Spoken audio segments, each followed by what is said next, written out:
పవన్ కళ్యాణ్ గారి వల్ల లేట్ అయిందని చెప్పి చాలా మంది రాశారు. ఇవాళ నేను ఇక్కడ ఈ ఆదిత్య కాలేజ్ వేదిక చెప్పగలుగుతున్నానండి. మళ్ళీ ఒకసారి అందరికీ క్లారిఫై చేస్తున్నా, ఈ సినిమా పవన్ కళ్యాణ్ గారి వలన ఏ మాత్రం ఆలస్యం అవ్వలేదు, అస్సలు అవ్వలేదు. ఫస్ట్ ఒక కథ అనుకున్నాం. ఫస్ట్ అంటే సినిమా ప్రమోషన్ స్టార్ట్ చేసిన తర్వాత నాకు ఉస్తాద్ భగత్ సింగ్ గురించి కంప్లీట్ గా మాట్లాడేదానికి దొరికిన అవకాశం వేదిక ఇదే కాబట్టి చెప్తున్నాను. వేరే సినిమా ఫంక్షన్కి వెళ్ళినప్పుడు ఉస్తాద్ అప్డేట్ అనుస్తారు, అప్పుడు మన సినిమా గురించి చెప్పడం కరెక్ట్ కాదని ఎప్పుడు చెప్పలేదు. ఫస్ట్ ఒక కాలేజ్ బ్యాక్ డ్రాప్ లో లవ్ స్టోరీ, ఎందుకంటే గబ్బర్ సింగ్ లో బాగా మాసిగా చూపించారు, నాకు ఆయన జల్సా ఖుషీ లాగా చూపించాలని చెప్పి ఒక college back drop love story అనుకున్నాం.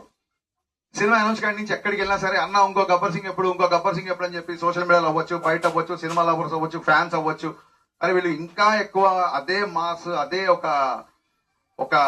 ఫుల్ టు ఎంటర్టైన్ ఎక్స్పెక్ట్ చేస్తున్నారు. ఎక్కడో మేము అనుకున్న కదా కొంచెం క్లాస్ అవుతుంది అని చెప్పి ఆ తర్వాత ఐడియా డ్రాప్ చేద్దాము, ఇంకో థాట్కి వెళ్దామా అన్న ఒక సందిగ్ధంలో ఉన్నప్పుడు ఆ పాండమిక్ లో నేను చాలా మెంటల్ డిప్రెషన్కి వెళ్ళిపోయాను. నా మెంటల్ హెల్త్ కూడా చాలా దెబ్బతిన్నప్పుడు.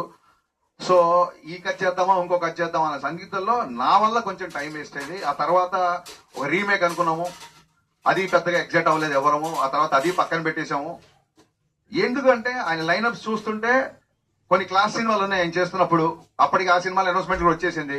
సో డెఫినెట్ గా ఇలాంటి పాటలు ఉండే సినిమాలు అయితే లైనప్ నాకు ఎక్కడ కనబడలేదు.